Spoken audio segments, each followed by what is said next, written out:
بسم اللہ الرحمن الرحیم۔ آج میں آپ کے سامنے سورہ نساء کا رکوع نمبر 21 اور 5ویں پارے کا رکوع نمبر 18 آپ کے سامنے انشاءاللہ پیش کروں گا، اور اس میں ہمارا جو 5واں پارہ ہے وہ بھی ختم ہو جائے گا اور چھٹا اس رکوع میں شروع ہو چکا ہوگا انشاءاللہ۔ حسب معمول اس رکوع کا سب سے پہلے لفظی ترجمہ ہوگا مختصر گرامر کے ساتھ، اس کے بعد انشاءاللہ اس کی تفسیر اور پھر جو علمی نکات ہمیں ملتے ہیں مختصراً بیان ہوں گے۔ اعوذ باللہ من الشیطان الرجیم، بسم اللہ الرحمن الرحیم۔ ان المنافقین یخادعون اللہ، بے شک منافقین یخادعون، خادع یخادع مخادعتاً دھوکہ دینا، دھوکہ دیتے ہیں اللہ کو، وَهُوَ خَادِعُهُمْ، حالانکہ اللہ ان کو دھوکہ دے رہا ہے۔ لفظی ترجمہ یہی ہوگا، خادع خدع یخدع دھوکہ دینا، خادع دھوکہ دینے والا، جیسے ضرب مارنا، ضارب مارنے والا، خادعہم دھوکہ دینے والا۔ تو یہ تو میں نے لفظی ترجمہ کیا ہے، ورنہ جب اللہ کی طرف دھوکے کی نسبت ہوگی تو کیا مطلب؟ اللہ ان کے، اس کو کہتے ہیں صنعت مشاکلت، کہ انہی کی زبان میں ان کو جواب دینا، ورنہ حقیقت یہ ہے کہ اللہ کسی کو دھوکہ نہیں دیتا، یعنی اللہ بھی ان کے ساتھ ایسا معاملہ کرتا ہے۔ یہ اگرچہ تفسیر بیان کر رہا ہوں، لیکن کچھ تفسیریں ایسی ہوتی ہیں جو لفظی ترجمہ سکھانے کے لیے ضروری ہیں، کہ منافقین اللہ کو دھوکہ دینے کی کوشش کرتے ہیں اپنے خیال کے مطابق۔ وہ سمجھتے ہیں کہ ہم ادھر مسلمانوں میں ہیں اور اللہ گویا ہمیں یہ سمجھے گا کہ ہم مسلمان ہیں، ادھر اپنے مفاد کے لیے کافروں کا بھی ساتھ دیتے ہیں، تو یہ ایک دھوکہ ہی ہو گیا نا ایک قسم کا ظاہری طور پر۔ تو اللہ بھی ان کو دھوکہ دیتا ہے، کیا مطلب؟ اللہ بھی ان کے ساتھ معاملہ ایسا کرتا ہے جس سے یہ خوش فہمی کا شکار ہو جاتے ہیں، یعنی فوراً اللہ ان کو سزا نہیں دیتا بلکہ ان کو ترقیاں دیتا ہے، اور سزا آخرت میں ملے گی۔ تو اس ترقی سے یہ سمجھتے ہیں کہ اللہ ہمارے اس عمل سے ناراض نہیں ہے، تو اس استدراج اور اس ڈھیل کو دھوکے سے تعبیر کیا گیا ہے۔ اب سوال پیدا ہوتا ہے، دھوکے کا لفظ تو برا ہے، تو اللہ اپنے لیے دھوکے کا لفظ کیوں استعمال کرتا ہے؟ تو اس کا جواب یہ سمجھیں کہ دھوکہ کی نسبت اللہ کی طرف کرنا حرام ہے، ناجائز ہے، برا ہے، لیکن بعض چیزیں ایسی ہوتی ہیں کہ جب کسی خاص پیرائی میں وہ ذکر کی جاتی ہیں کسی خاص چیز کے جواب میں، تو وہ بری نہیں ہوتی، اور یہی صنعت مشاکلت کہلاتی ہے۔ جیسے کہ ایک آدمی مجھے آ کے کہے کہ فلاں جو ہے وہ آپ کو گالیاں دینے والا ہے، تو میں جواب میں کہوں کہ وہ مجھے جب گالیاں دے گا نا تو میں اس کے راز فاش کروں گا، اور راز ایسے فاش کروں گا کہ پتہ چل جائے گا دنیا کو کہ یہ اصل برا یہ خود ہے، جو الزامات مجھ پہ لگا رہا ہے اصل میں وہ یوں ہے۔ تو اس بات کو میں کیسے تعبیر کروں گا کہ کوئی شخص مجھے آ کے کہے کہ وہ فلاں آپ کو گالیاں دے گا، تو میں جواب میں کہا گالیاں تو میں اس کو دوں گا۔ کیا مطلب؟ گالیاں نہیں دوں گا میں، بلکہ میں ایسا کام کروں گا جس سے وہ اتنا بدنام ہو جائے گا جتنا وہ مجھے گالیاں دے کے میں بدنام نہیں ہوں گا۔ تو یہ جب جواب میں یہ لفظ استعمال کیا جاتا ہے تو یہ برا نہیں لگتا، ایک نارملی یہ لفظ استعمال کیا جائے گا تو برا ہوگا۔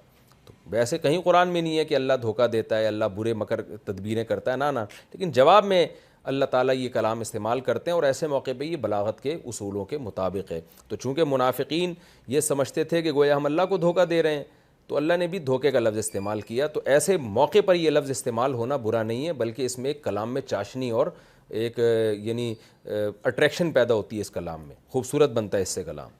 ان المنافقین یخادعون اللہ، بے شک منافقین وہ اللہ کو دھوکہ دیتے ہیں، دوغلی پالیسی اختیار کرتے ہیں، وہو خادعہم، حقیقت میں تو اللہ ان کو دھوکہ دے رہا ہے، یعنی اللہ ان کے ساتھ ایسا معاملہ کر رہا ہے جس سے نظر کچھ آ رہا ہے، حقیقت میں کچھ اور ہونے والا ہے۔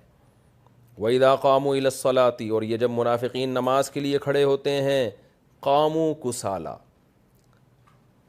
کسل عربی میں سستی کو کہتے ہیں، جیسے کہ حدیث میں آتا ہے کہ اللہم انی اعوذ بک من الجبن ومن الکسل، اے اللہ میں بزدلی اور سستی سے تیری پناہ مانگتا ہوں۔ تو کسالہ یہ جمع ہے، قاموا کسالى، فرمائیں یہ لوگ کھڑے ہوتے ہیں سست ہو کے۔ منافقین جب نماز کے لیے کھڑے ہوتے ہیں تو سستی کے ساتھ کھڑے ہوتے ہیں۔ یراؤون الناس، یرائیون تھا یزاربون کی طرح، رعا سے نکلے دکھانا، یہ دکھاتے ہیں لوگوں کو، یعنی لوگوں کو دکھانے کے لیے نماز پڑھتے ہیں۔ وَلَا يَذْكُرُونَ اللَّهَ إِلَّا قَلِيلًا، اور ذکر نہیں کرتے اللہ کا مگر بہت تھوڑا۔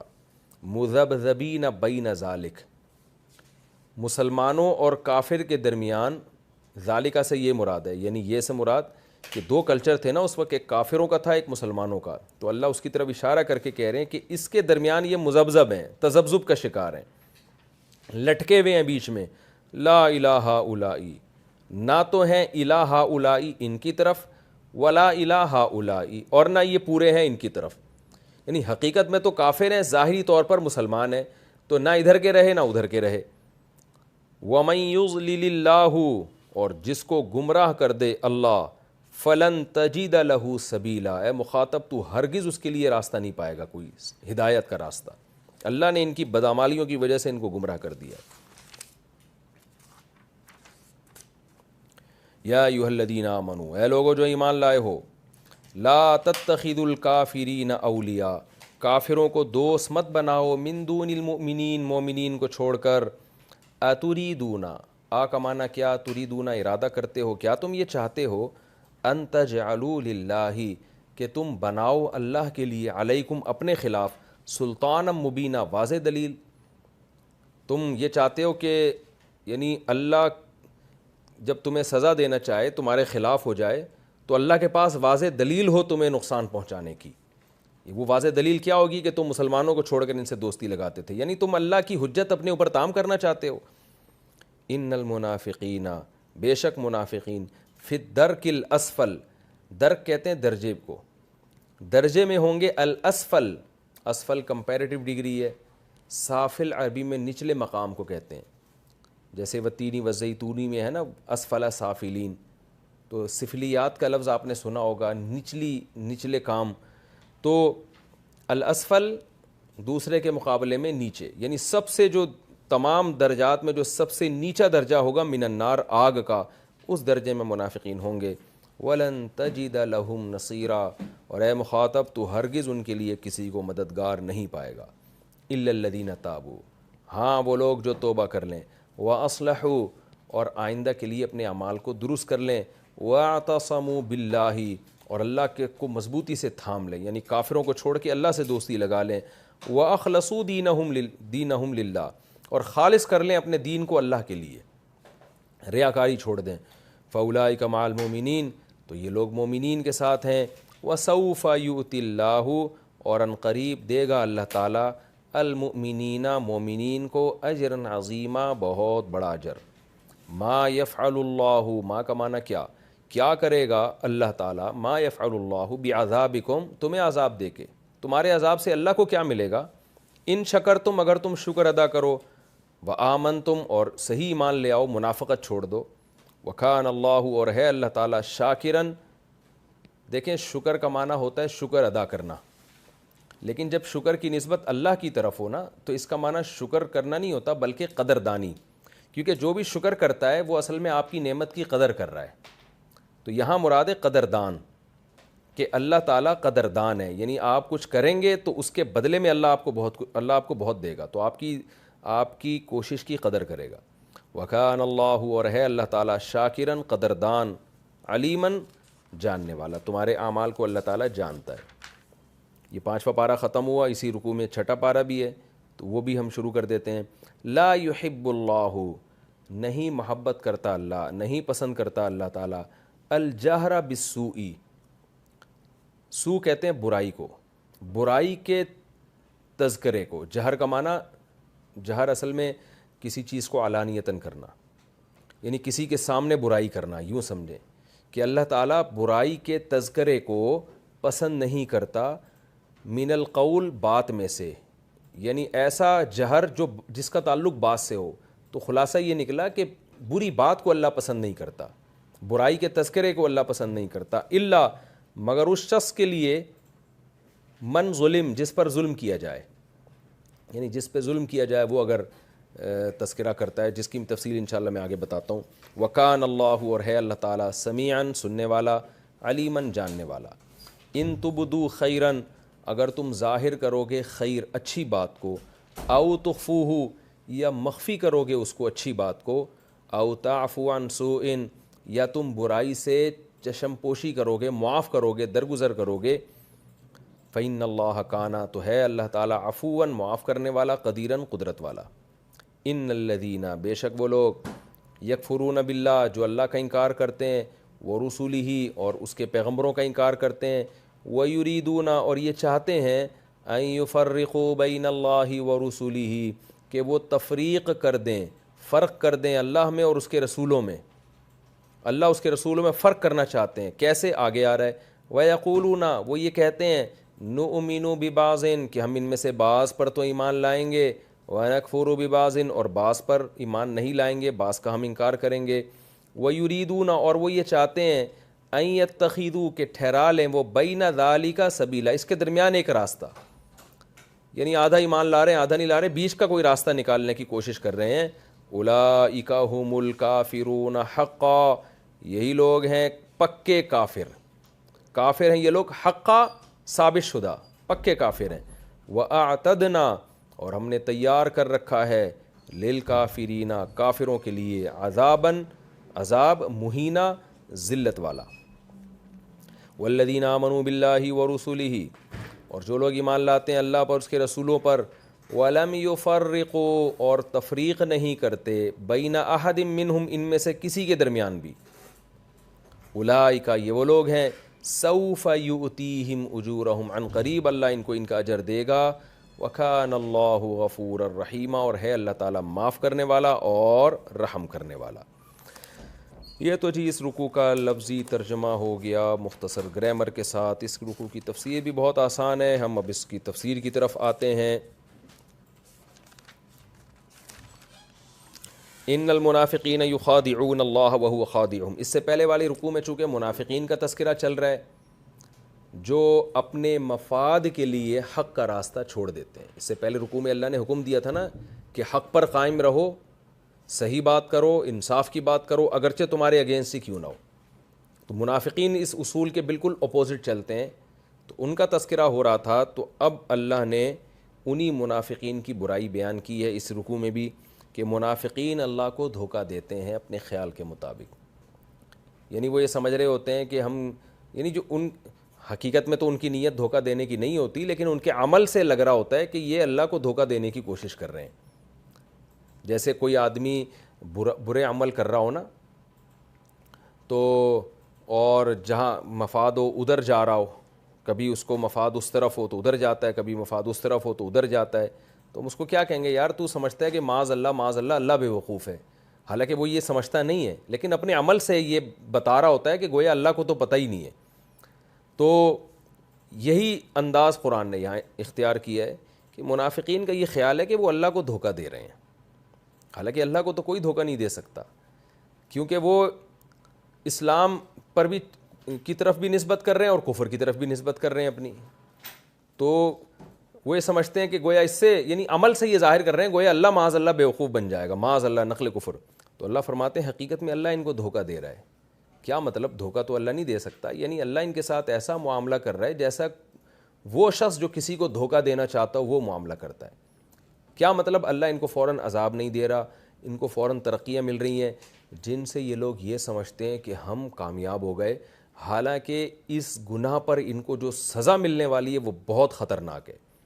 تو یہ مطلب ہے کہ ظاہری معاملہ اللہ کا ان کے ساتھ جو ہو رہا ہے، اس سے ہی اللہ کے بارے میں غلط فہمی کا شکار ہو گئے ہیں۔ تو یہ ایسے ہی ہے جیسے اللہ ان کو وہ معاملہ کر رہا ہے جو کوئی دھوکہ دینے والا کسی کے ساتھ کر رہا ہوتا ہے۔ تو یہ بڑی خطرناک بات ہے کہ اللہ ان کے ساتھ ایسا معاملہ کر رہا ہے کہ جس سے ان کو آخرت میں اور نقصان ہوگا، کیونکہ اللہ ان کو فوراً سزا دیتا رہتا ہے نا، تو یہ اتنے جرم میں آگے نہ جاتے۔ فرمایا دوسری برائی ان میں کیا؟ اذا قاموا الی الصلاۃ جب یہ نماز کے لیے کھڑے ہوتے ہیں، قاموا کسالی سستی کے ساتھ کھڑے ہوتے ہیں۔ نماز کا ذکر اس لیے کیا کہ اسلام میں اسلام کی اور ایمان کی سب سے بڑی علامت نماز ہے۔ منافقین نماز نہیں چھوڑتے تھے کیونکہ ان لوگ سمجھ جاتے کہ یہ تو کافر ہیں، تو مجبوراً نماز میں ان کو بہرحال آنا پڑتا۔ لیکن جب نماز دل سے نہ ہو اور یہ ظاہر کرنے کے لیے ہو کہ ہم مسلمان ہیں، صرف یہ شو کرنے کے لیے ہو، دھوکہ دینے کے لیے، تو ظاہر ہے نماز جیسی عبادت میں پھر دل کہاں لگے گا۔ تو اس لیے ان کی کیفیت یہ ہوتی تھی سستی کے ساتھ، جیسے کوئی گن پوائنٹ پہ کسی کو گھسیٹ کے لا رہا ہوتا ہے۔ فرمایا سستی کے ساتھ کھڑے ہوتے ہیں، یراؤن الناس لوگوں کو دکھا رہے ہوتے ہیں، اللہ کی رضا نہیں ہوتی بلکہ دکھانا ہوتا ہے کہ ہم بھی مسلم ہیں تاکہ ہمیں مسلمانوں والے والی سہولتیں ملیں ہمیں, جنگ میں مال غنیمت ملے. ولا یذکرون اللہ الا قلیلا, اور اللہ کا ذکر بھی بہت تھوڑا کرتے ہیں. یعنی نماز میں اللہ کو اتنا یاد کرتے ہیں کہ جس سے دیکھنے والا یہ سمجھے کہ واقعی نماز پڑھ رہا ہے.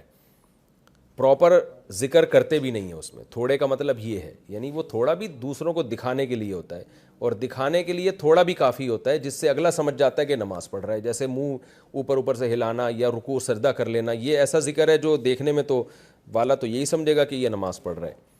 مذبذبین بین ذلک, فرمایا درمیان میں لٹکے ہوئے لوگ ہیں. کافر تو آرام سے خراٹے لے رہا ہے, وہ تو نہ فجر پڑھ رہا ہے نہ ظہر پڑھ رہا ہے, اس کو اس ٹینشن کی ضرورت ہی نہیں ہے. تو یہ کیا ہے, درمیان میں لٹکے ہوئے ہیں. لا الہ ہؤلاء ولا الہ ہؤلاء, نہ ادھر کے ہیں نہ ادھر کے ہیں. حقیقت میں تو پورے کافر ہی ہیں یہ, لیکن ظاہری طور پر تو یعنی یہ ان کی ایک اندر کی حالت کو بیان کیا جا رہا ہے کہ کیسی قسم پرسی کی زندگی ہے ان کی, کہ بھئی یا تو ادھر ہو جاؤ یا ادھر ہو جاؤ. تو اپنے آپ کو عذاب میں ڈالا ہوا انہوں نے, اور آخرت کا عذاب تو اس سے بھی زیادہ ہوگا جیسے کہ آگے آ رہا ہے. تو اللہ فرماتے ہیں کہ یہ ان کو نفاق سے توبہ کرنے کا اصل میں حکم دیا جا رہا ہے, موٹیویٹ کیا جا رہا ہے کہ چھوڑ دو اس عذاب میں اپنے آپ کو کیوں ڈالا ہوا ہے. لا الہ ہؤلاء ولا الہ ہؤلاء, نہ ادھر کے نہ ادھر کے. ومن یضلل اللہ فلن تجد له سبیلا, اللہ ان کے ان حالات سے دلیل پکڑتے ہیں کہ دیکھو جس کو اللہ گمراہ کر دے واقعی اس کے لیے کوئی راستہ نہیں ہے. تو ان کمبختوں کو ان کی بدعمالیوں کی وجہ سے اللہ نے گمراہ کیا ہوا ہے کہ بھئی پراپر طریقے سے اسلام میں داخل ہو جاؤ تاکہ نماز میں تمہیں لذت آئے, خشوع و خضوع آئے. تو کیسے تم پڑھنی تو ہے تم نے مسلمانوں کو دکھانے کے لیے, تو بہتر نہیں ہے کہ دل سے پڑھ لو. تو اللہ فرماتے ہیں واقعی جس کو خدا گمراہ کر دے اس کے پاس واقعی کوئی راستہ نہیں ہے. تو یہ بھی ان کی بدعمالیوں کی سزا ہے جس کی وجہ سے ان کی یہ حالت ہو رہی ہے. آگے اللہ اہل ایمان کو خطاب فرما رہے ہیں کہ تم منافقوں کی طرح نہ ہو جاؤ, تم ایک طرف رہنا. اور اس کا ایک طریقہ کیا ہے کہ کافروں سے دوستیاں نہ لگاؤ. تمام ہمدردیاں تمہاری مسلمانوں کے ساتھ ہونی چاہیے. یا ایھا الذین آمنوا, اے ایمان والو, لا تتخذوا الکافرین اولیاء من دون المؤمنین, مومنین کو چھوڑ کر کافروں سے دوستیاں نہ لگاؤ. یہاں دوستی سے وہی مراد ہے جس کا میں نے پچھلے رکوع میں تذکرہ کیا کہ وہ دوستیاں جس سے مسلمانوں کو نقصان ہو رہا ہو. ایک ویسے ہی آپ کافر کوئی آپ کا دوست ہے اور اس سے اچھا سلوک کرتے ہیں, وہ برا نہیں ہے, لیکن وہ دوستی کہ جس میں مسلمانوں کے مفاد پہ زد پڑتی ہو, تو ایسی دوستی صرف مسلمانوں سے لگائی جائے گی. تو اللہ نے فرمایا تم منافقین کی طرح مومنین کو چھوڑ کر کافروں سے دوستیاں مت لگاؤ. اتریدون ان تجعلوا للہ علیکم سلطانا مبینا, کیا تم یہ چاہتے ہو کہ تم اللہ کے لیے دلیل قائم کر دو, واضح دلیل اپنے خلاف.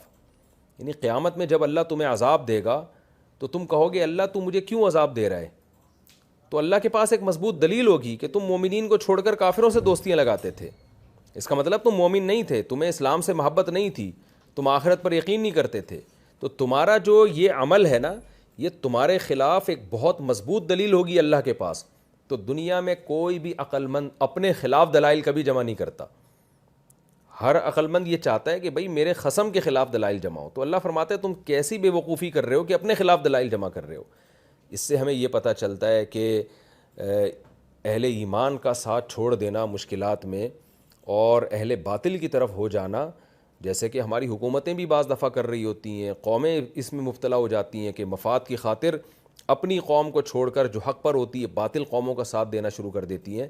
تو یہ کتنا بڑا جرم ہے.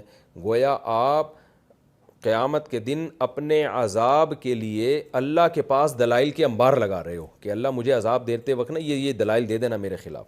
تو اتنا بڑا جرم ہے یہ.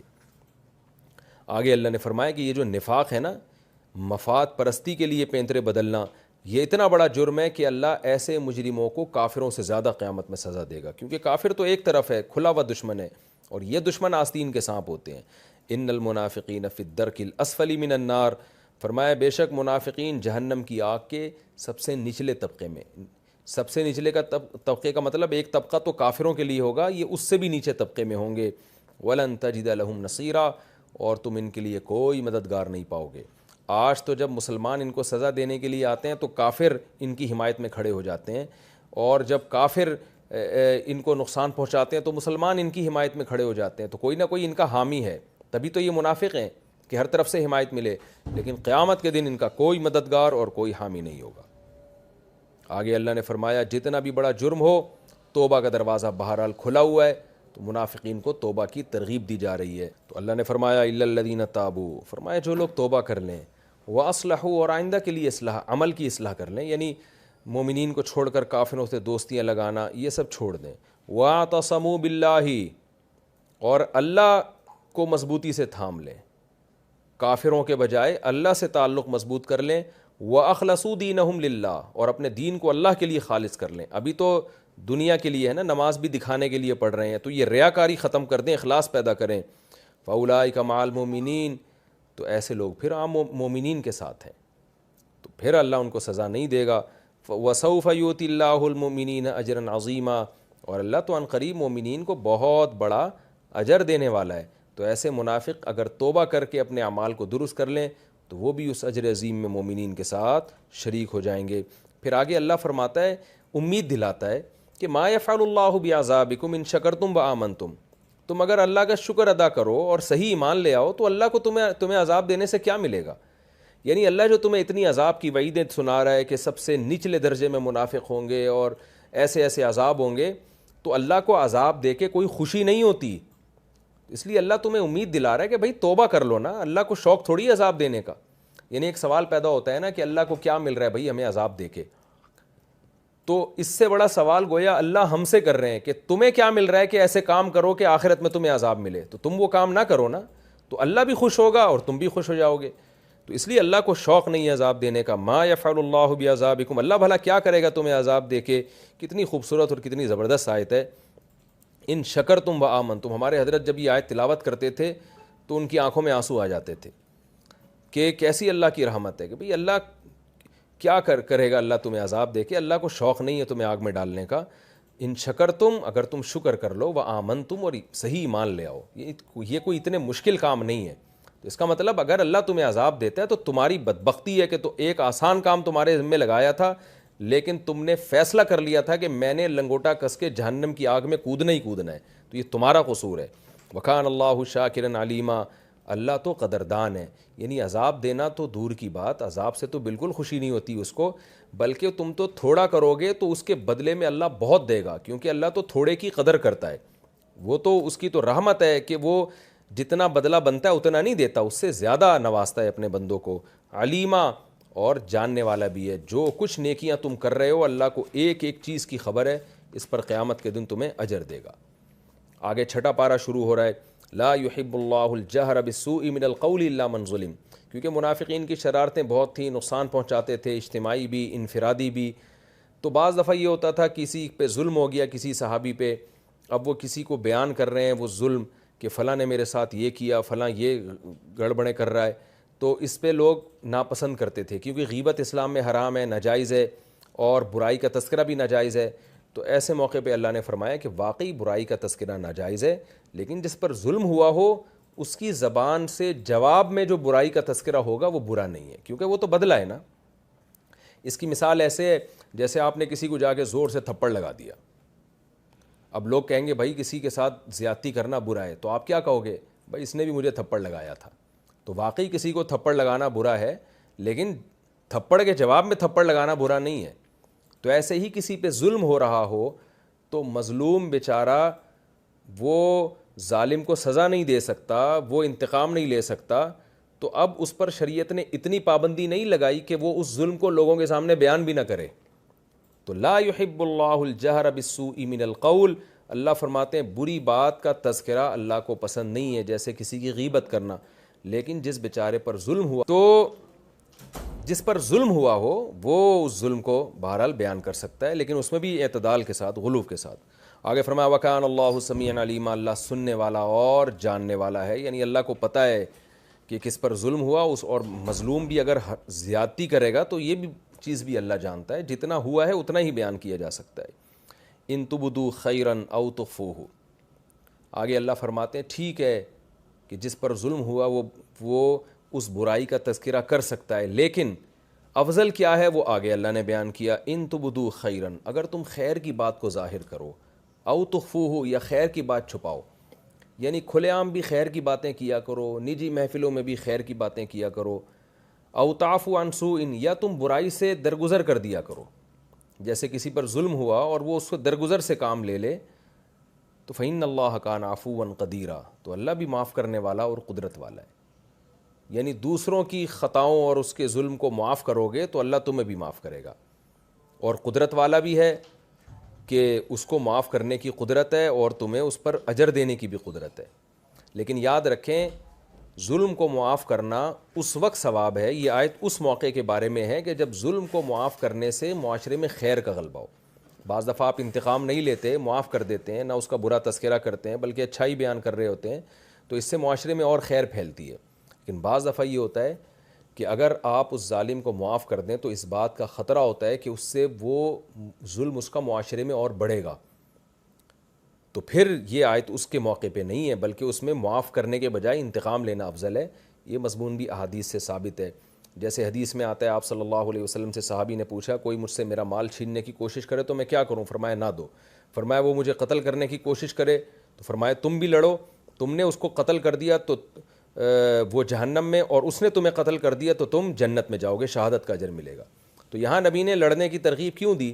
اس لیے کہ لوگوں کو اگر ہم یہ کہیں کہ بھئی جو کچھ آپ کے ساتھ کر رہا ہے آپ بس معافی کریں، تو اس سے بعض دفعہ معاشرے میں ظالم کے ہاتھ مضبوط ہو جاتے ہیں، وہ اور لوگوں کے ساتھ بھی ناانصافی کرتا ہے. تو جائز تو ہے کہ جو آپ کا مال چھین رہا ہے آپ اس سے نہ لڑیں، لیکن افضل یہی ہے کہ آپ اس سے لڑیں. تو اس طرح کی جہاں بھی قرآن میں آیتیں معافی سے متعلق ہے نا، جیسے ایک جگہ آتا ہے وَلَمَنْ صَبَرَ وَغَفَرَ، جو انتقام نہ لے بلکہ صبر سے کام لے اور معاف کر دے تو إِنَّ ذَلِكَ مِنْ عَزْمِ الْأُمُورِ، یہ بڑے حوصلے کی بات ہے. تو یہ ساری ترغیبات اس موقع کے لیے ہیں جب معاف کرنے میں معاشرے کی اصلاح ہو. بعض دفعہ ایسا ہوتا ہے کہ آپ چھوڑ دیں، اپنا حق نہ لیں، اس سے لڑائیاں کم ہوتی ہیں. آپ انتقام لیں تو پھر وہ انتقام لے گا، پھر آپ انتقام، ایک لا متناہی جنگ شروع ہو جاتی ہے. جیسے بعض علاقوں میں گاؤں میں ہوتا ہے ایک بندے نے ایک بندے کو کسی وجہ سے مار دیا، تو اب اگر مقتول قاتل سے قصاص لے گا، اگر عدالت کے ذریعے لے پھر تو ٹھیک ہے، اگر خود سے انتقام لے لے گا تو حق تو ہے اس کا انتقام لینا، لیکن انتقام کے نتیجے میں کیا ہوتا ہے؟ پھر وہ اس کے بندے کو پھر ایک قبائلی جنگ لامتناہی شروع ہو جاتی ہے. تو ایسے موقع پہ افضل کیا ہے کہ بھئی معاف کر دیا جائے یا دیت لے کے چھوڑ دیا جائے، تاکہ یہ لامتناہی سلسلہ نہ چلے اور اس کا معاملہ، قاتل کا معاملہ آخرت پہ چھوڑ دیا جائے. تو جہاں معاف کرنے میں فائدہ زیادہ ہے تو وہاں اللہ فرماتے ہیں کہ بھئی کوشش تو یہی کیا کرو، خیر کی بات ظاہر کرو، چھپا کے بھی خیر کی بات کرو اور لوگوں کو معاف کر دیا کرو، کیونکہ اللہ بھی معاف کرنے والا ہے. تم جتنا لوگوں کی غلطیوں کو معاف کرو گے اتنا ہی اللہ بھی تمہیں معاف کرے گا. آگے آیت کا ایک شان نزول ہے. یہودی یہ کہا کرتے تھے کہ یہ مسلمان جو ہے وہ کہتے ہیں کہ ہم جنت میں جائیں گے، عیسائی بھی کہتے تھے کہ مسلمان یہ دعویٰ کرتے ہیں، تو وہ کہتے تھے کیوں جائیں گے؟ بھئی ہم بھی تو جنتی ہیں، ہم بھی تو اللہ پر اور اس کے رسولوں پر ایمان لاتے ہیں. اگر محمد صلی اللہ علیہ وسلم پر ایمان نہ لائے تو کیا ہوا؟ موسیٰ پر تو ایمان ہے ہمارا. اور عیسائی کہتے تھے عیسیٰ پر تو ہمارا ایمان ہے. تو اس پہ اللہ نے آیت نازل فرمائی کہ یہ لوگ بھی کافر ہیں، اس لیے کہ جو لوگ اللہ اور اس کے رسولوں کا انکار کرتے ہیں، ان الذین یکفرون باللہ ورسولہ، جو لوگ اللہ کا اور اس کے رسولوں کا انکار کرتے ہیں جیسے کہ یہ لوگ کرتے ہیں. کیسے؟ وَيُرِيدُونَ أَن يُفَرِّقُوا بَيْنَ اللَّهِ وَرُسُولِهِ، کہ یہ ارادہ کرتے ہیں کہ اللہ اس کے رسولوں میں فرق کیا جائے. وَيَقُولُونَ، اور کیسے فرق کیا جائے؟ یہ کہتے ہیں کہ نُؤْمِنُ بِبَعْضٍ وَنَكْفُرُ بِبَعْضٍ، کہ ہم ایک پر ایمان لائیں گے ایک پر نہیں لائیں گے. یعنی بعض کافر ایسے ہیں جو کہتے ہیں ہم گاڈ کو تو مانتے ہیں رسولوں کو نہیں مانتے. بعض ایسے ہیں جو ہم کہتے ہیں کہ ہم اللہ کو بھی مانتے ہیں رسولوں کو بھی، لیکن بعض رسولوں کو مانتے ہیں بعض کو نہیں مانتے. تو اللہ فرماتے ہیں یہ لوگ بھی وہی ہیں یکفرون باللہ ورسولہ میں داخل ہیں، یہ اللہ اس کے رسولوں کے منکر ہیں، یعنی ان کا اللہ پر ایمان بھی معتبر نہیں ہے. وَيُرِيدُونَ أَن يَتَّخِذُوا بَيْنَ ذَلِكَ سَبِيلًا، یہ لوگ چاہتے ہیں کہ اس کے درمیانی کوئی راستہ اختیار کریں، تو درمیانی راستہ نہیں ہے. اللہ پر ایمان لانا ہے تو تمام لوازمات کے ساتھ، رسول پر ایمان لانا ہے تو تمام لوازمات کے ساتھ. اس لیے کہ جو اللہ کو مانتا ہے اللہ کے رسولوں کو نہیں مانتا تو وہ اللہ کو بھی نہیں مانتا، کیونکہ اللہ ہی نے حکم دیا ہے رسولوں پر ایمان لانے کا. خدا جس نے کائنات کو بنایا وہ تمام پیغمبروں پر ایمان لانے کا حکم دیتا ہے. اگر آپ نہیں لاتے تو اس کا مطلب آپ اللہ کو غلط سمجھتے ہو. اللہ کہہ رہے ہیں یہ میرے پیغمبر ہیں اور آپ کہہ رہے ہو کہ نہیں ہے، اس کا مطلب آپ اللہ کو جھوٹا قرار دے رہے ہیں. تو جو اللہ کو معاذ اللہ جھوٹا قرار دے اس کا اللہ پر ایمان تھوڑی ہے، تو یہ ایمان معتبر نہیں ہے. تو جب اللہ نے ثابت کر دیا دلائل سے، دلائل قاطعہ سے، براہین قاطعہ سے کہ محمد صلی اللہ علیہ وسلم سچے رسول ہے، اس پر معجزے قائم کر دیے، اس کے بعد اگر کوئی یہودی یا عیسائی نبی کا انکار کرتا ہے تو وہ اللہ کا انکار کر رہا ہے، اللہ کو غلط قرار دے رہا ہے. پھر وہ یہ کہتا ہے کہ میں اللہ پر ایمان رکھتا ہوں، اللہ اس ایمان کو معتبر نہیں مانتے۔ یہی تذکرہ اس آیت میں کہ اللہ پر ایمان اسی کا معتبر ہوگا جو اللہ اور رسولوں کے درمیان فرق نہیں کرے گا۔ فرق کا مطلب یہ نہیں ہے کہ اللہ اور رسول کا درجہ ایک جیسا مانے گا، وہ تو ظاہر ہو نہیں سکتا، یعنی ایمان لانے میں فرق کرنا کہ بعض پر ایمان لائے بعض پر نہ لائے، تو یہ ایمان اللہ کے ہاں معتبر نہیں ہے۔ اس آیت سے صاف پتہ چلتا ہے کہ جو صرف اللہ پر ایمان لانے والی قومیں ہیں ان کی قیامت میں بخشش نہیں ہوگی، ان کو رسولوں پر بھی ایمان لانا پڑے گا۔ جو رسولوں میں سے کسی ایک پیغمبر کا بھی انکار کر دے تو وہ اسلام سے بالکل خارج ہے، کافر ہے، اور اس کا یہ کہنا کہ میں اللہ پر ایمان رکھتا ہوں یہ کہنا معتبر نہیں ہے۔ ہاں کسی کو رسولوں کی خبر ہی نہیں پہنچی تو پھر وہ معذور ہے، اس کا صرف اللہ پر ایمان لانا بھی کافی ہوگا۔ اولئک هم الکافرون حقا، فرمائے یہ لوگ کافر ہیں پکے۔ وَأَعْتَدْنَا لِلْكَافِرِينَ عَذَابًا مُهِينًا، اور ہم نے کافروں کے لیے ذلت والا عذاب تیار کر کے رکھا ہے۔ وَالَّذِينَ آمَنُوا بِاللَّهِ، یہ بھی جو آج کل ہمارے ایک جدید پروفیسر بڑے مشہور ہیں نا، وہ بھی یہ کہتے ہیں کہ عیسائی اور یہودیوں کے بارے میں یہ کہنا کہ وہ جہنم میں جائیں گے یہ ٹھیک نہیں ہے، اور بعض قرآن کی آیتوں سے استدلال بھی کرتے ہیں وہ، تو قرآن کی ایک آیت کو دوسری آیت کی روشنی میں حل کیا جائے گا۔ یہ والی آیت قرآن کی واضح طور پہ بتا رہی ہے کہ کسی ایک پیغمبر کا انکار ایسے ہے جیسے اللہ کا انکار، کیونکہ اللہ نے قرآن کی آیت شروع کیسے کی؟ ان الذین یکفرون باللہ ورسلہ، وہ لوگ جو اللہ اور پیغمبروں کا انکار کرتے ہیں۔ کیسے؟ صراحتاً نہیں، بلکہ اس طرح کہ بعض پر ایمان لاتے ہیں بعض پر نہیں۔ تو اس سے پتہ چلا بعض پر ایمان لانا بعض پر نہ لانا یہ اللہ کا انکار ہی ہے، قرآن کی اس آیت سے پتہ چل رہا ہے۔ تو یہ لوگ بھی کافر ہیں۔ اچھا، اس میں ان پہ بھی رد ہو گیا جو کہتے ہیں کافر کو کافر نہ کہو، اور ہم یعنی بعض پروفیسر ایسے ہیں جن سے پوچھا جاتا ہے نا کہ جو نبی کی نبوت کا انکار کرے یا ختم نبوت کا انکار کرے وہ کافر ہے، تو فوراً جواب میں کہتے ہیں کہ ہم ٹھیکیدار تھوڑی ہیں اسلام اور کسی کو مسلمان اور کافر قرار دینے کے، ہم کوئی ٹھیکیدار تھوڑی ہیں، یہ تو اللہ کا کام ہے۔ تو ہم بھی یہ کہتے ہیں کہ واقعی اللہ کا کام ہے، لیکن جب اللہ نے اس کو کافر کہہ دیا تو پھر آپ کیوں نہیں کافر کہیں گے؟ اللہ نے صاف طور پہ کہہ دیا کہ جو دین کی ضرورات کا یعنی ضروریات دین سے جو عقیدہ ثابت ہے اس کا منکر اللہ ہی کا منکر ہے اور وہ کافر ہے۔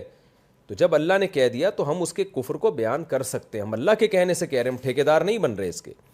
اس لیے اللہ نے فرمایا اولئک هم الکافرون حقا، یہ لوگ کافر ہیں پکے ڈکے، یعنی اللہ گویا بتا رہے ہیں کہ ان پروفیسروں کی باتوں میں آ کے ذرا بھی ان سے انسپائر ہونے کی ضرورت نہیں ہے، بلکہ میں تمہیں بتا رہا ہوں کہ یہ پکے کافر ہیں۔ تو صرف اللہ پر اور بعض پیغمبروں پر ایمان بھی کافی نہیں ہے، تمام پیغمبروں پر ایمان لانا پڑے گا۔ وَأَعْتَدْنَا لِلْكَافِرِينَ عَذَابًا مُهِينًا، اور پکے مومن کون ہیں ان کا بھی تذکرہ ہے۔ وَالَّذِينَ آمَنُوا بِاللَّهِ وَرُسُلِهِ، جو لوگ اللہ پر اور اس کے پیغمبروں پر ایمان لاتے ہیں، وَلَمْ يُفَرِّقُوا بَيْنَ أَحَدٍ مِّنْهُمْ، ان کے درمیان فرق نہیں کرتے۔ فرق کا مطلب یہی ہے کہ کسی پر لا رہے ہیں کسی پر نہیں لا رہے، ایسا نہیں، سب پہ لاتے ہیں۔ اولئک سوف یؤتیہم اجورہم، ان قریب اللہ ان کو ان کا اجر عطا فرمائے گا، اور اللہ معاف کرنے والا اور رحم کرنے والا ہے۔ یعنی جن کا یہ عقیدہ ہو ان سے اگر کبھی کوئی کوتاہی ہو بھی گئی تو معافی کا دروازہ بھی اللہ کی طرف سے کھلا ہوا ہے، اور اللہ رحم کرنے والا ہے۔ رحم کا مطلب ان کی حیثیت سے زیادہ اللہ ان کو نوازے گا۔ یہ رکوع ہمارا مکمل ہوا، اس میں جو علمی نکات ہیں جلدی سے میں بیان کر دوں۔ سب سے پہلی بات، اللہ تعالیٰ نے ہمیں حکم دیا کہ ہم مومنین کو چھوڑ کر کافروں سے دوستیاں نہ لگائیں۔ یہ حکم تو کافر کے بارے میں لیکن عمومی ہے کہ ہمیشہ مظلوم کو چھوڑ کر ظالم کا ساتھ دینا، ہمیشہ حق کو چھوڑ کر ظلم کا ساتھ دینا، یہ ایسے ہی ہے جیسے آپ خود ظالم ہیں۔ اور اللہ نے توبہ کا تذکرہ کیا کہ بڑے سے بڑا جرم بھی ہو جائے الا الذین تابوا واصلحوا، توبہ کر لو گے تو وہ گناہ معاف ہو جائے گا۔ اور یہ بھی اللہ نے بتایا کہ اللہ کو اپنے بندوں کو عذاب دینے کا شوق نہیں ہے، بندے خود ہی حماقتوں کی وجہ سے عذاب کے مستحق ٹھہرتے ہیں۔ یہ بھی ہمیں پتہ چلا۔ یہ بھی پتہ چلا کہ کسی لا یحب اللہ الجہر بالسوء من القول الا من ظلم میں کہ بری بات اللہ کو پسند نہیں ہے، غیبتیں پسند نہیں ہیں، لیکن کسی پر ظلم ہوا ہو تو اس ظلم کو بیان کر سکتا ہے۔ لیکن اصول یہ ہے کہ ان تبدوا خیرا او تخفوہ، اصل بات یہی ہے کہ یہ گنجائش ہے، عظیمت اسی میں ہے کہ ہمیشہ خیر کی بات کیا کرو، خیر کی بات چھپا کے بھی اور ظاہر طور پر بھی، اور اصول یہی ہے کہ لوگوں کو معاف کرنا سیکھو۔ او تعفو عن سوء میں اللہ نے یہ بتایا۔ چوتھی بات ہمیں یہ پتہ چلتی ہے کہ ایمان جبھی مکمل ہوگا تمام پیغمبروں پر، اللہ پر اور تمام ضرورات دین پر ایمان لایا جائے۔ کسی ایک چیز کا بھی انکار کرو گے تو اولئک هم الکافرون حقا، وہ لوگ پکے کافر ہیں۔ تو یہ بھی ہمیں اصول کی بات پتہ چلی۔ یہ ہمارا رکوع مکمل ہوا۔ اگلے ایپیسوڈ میں انشاءاللہ میں چھٹے پارے کا پہلا رکوع اور سورہ نساء کا 22واں رکوع پیش کروں گا. ہمارے 5 پارے الحمدللہ آج کمپلیٹ ہو گئے, بلکہ 6 پارے, 30واں بھی ملا کے, 30واں ہم نے پہلے پڑھا تھا اور 5 ہی ہو گئے, تو 6 پارے الحمدللہ ہمارے کمپلیٹ ہو چکے ہیں. اللہ سے دعا ہے کہ اللہ ہمیں اس پر عمل کی توفیق عطا فرمائے, جو کمی کوتاہی ہوئی اللہ معاف فرمائے. اگلے ایپیسوڈ میں انشاءاللہ چھٹے پارے کا یہ جو یسألوک اہل الکتابی, یہاں سے ہم اس آیت سے ہم شروع کریں گے, یعنی رکوع نمبر 2, چھٹے پارے کا رکوع نمبر 2 اور سورہ نساء کا رکوع نمبر 21 شروع کریں گے ہم انشاءاللہ, 22 شروع کریں گے ہم اگلے ایپیسوڈ سے انشاءاللہ. اللہ تعالیٰ عمل کی توفیق عطا فرمائے.